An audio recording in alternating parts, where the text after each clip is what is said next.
Nazareno! Ang kulog!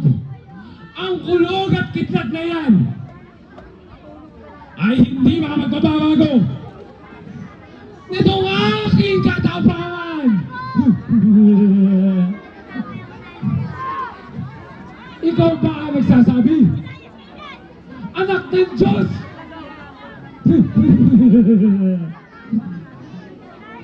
Ay bakit natiis mo? Mamatay ka! Mamatay ka at mabawian ang buhay sa krus! Ano? Ano, Nazareno? Nasaan ang iyong mga alagad? Bakit hindi ka gawin? Nasaan ang mga anghel na iyong sinasabi?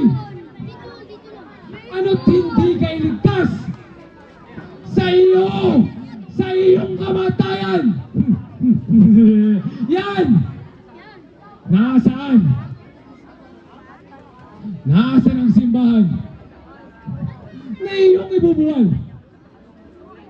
At ayon sa iyo, ay ihuli mo sa loob ng 3 araw? Ah!